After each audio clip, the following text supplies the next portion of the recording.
Hi guys, how you doing? It's Jim Daly here, a Palace fan from the Palace Fanzine 5-year plan. We also have a podcast, the FYP podcast, and we have a YouTube channel, FYPTV. I also have my own YouTube channel, youtube.com/JimDailyComedy, which is full of football irreverence and parody songs, so check it out. Anyway, I've been asked by the guys at the FYPTV to preview this weekend's game between Palace and Stoke, so let's do it. How would I sum up Palace's season so far? I don't think it's unfair to call it a season of two halves already, even though we're only at the end of November. Palace, of course, started the season record-breakingly bad. 7 games, no points, 0 goals.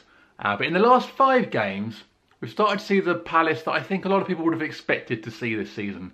And we've averaged a point a game, which if we'd done from the start of the season, we'd be on 12 points. We'd be out of the relegation zone.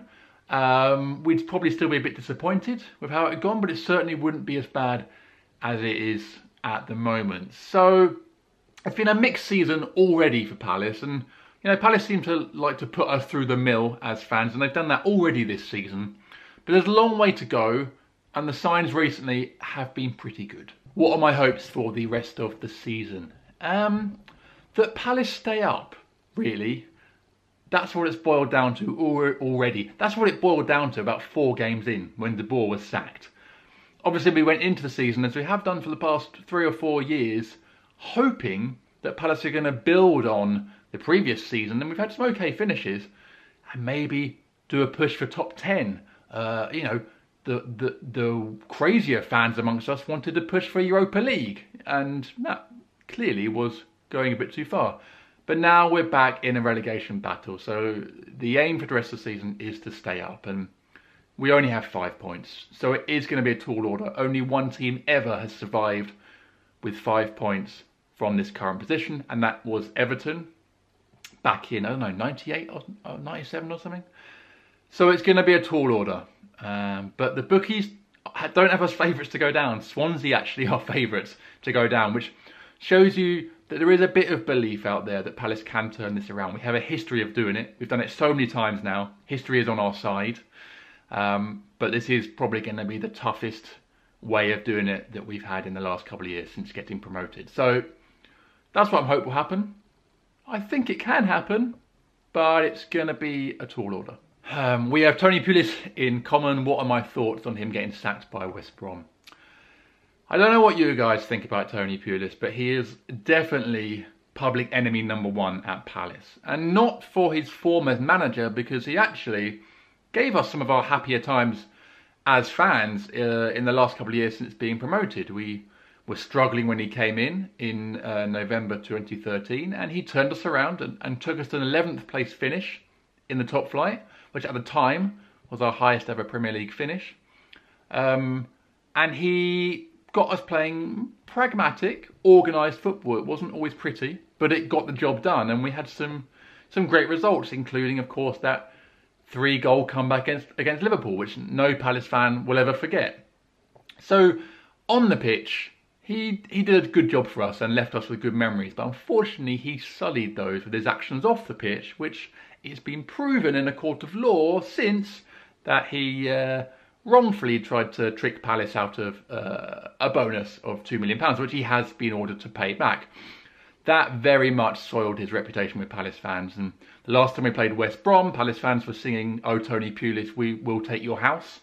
And he's become a pantomime villain for Palace fans since then. And I'm sure if he comes back into football, that will be the same. I think his sacking at West Brom is probably bad news for Palace, because it means that they're going to get someone else, and inevitably they'll get that new manager bounce. There's rumours it's going to be Alan Pardew, which would be very interesting, and he does have a record of getting to teams to find a little bit of self-confidence and turn their form around, which he did with us. So I don't think it's good news for us, unfortunately, but I can't say that I wasn't slightly happy that Pulis had been sacked, because he's definitely not my favourite manager after what he did to Palace.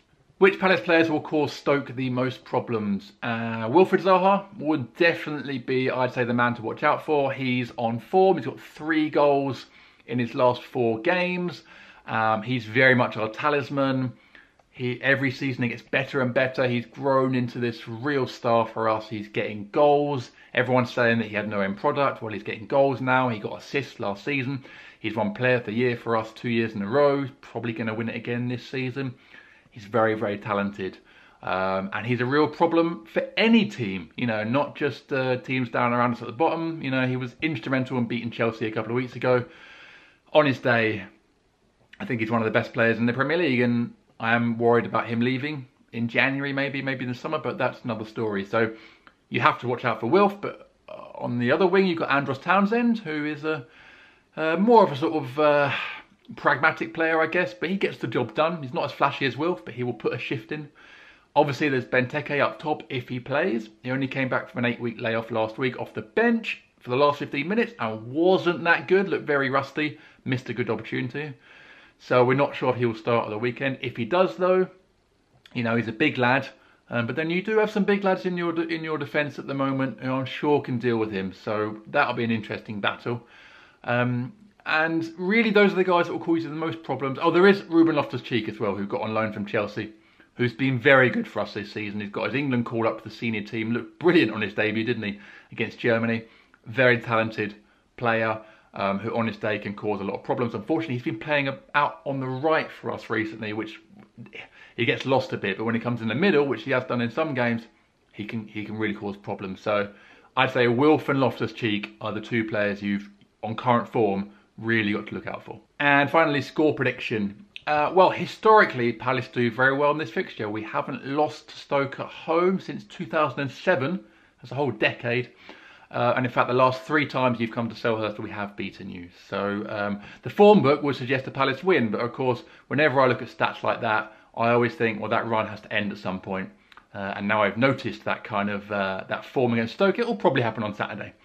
But honestly, going into the game off the back of our last few results and performances where we've played very well and haven't really got what we deserved. Up at Newcastle and Spurs, lost 1-0 both times, should have got at least a point.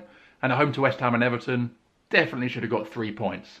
Especially the manner of the Everton game with the Nias dive recently. So we are confident of a result, and we should be, the way we're playing. If we play like we have done recently, I think we will win.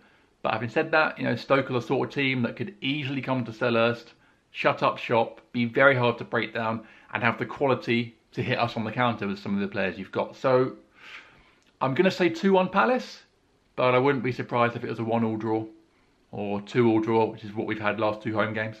But I'm going to keep my fingers crossed for a slender Palace victory, which we very much need. So thanks for having me. Check out FYPTV should you want to look at some Palace stuff. I don't know why you would, but maybe you do. Check us out and check out my own YouTube channel, youtube.com/Jim Daly Comedy for football parody songs and more. And that's it. Good luck for the rest of the season, apart from Saturday, of course. And thanks for having me. See you later.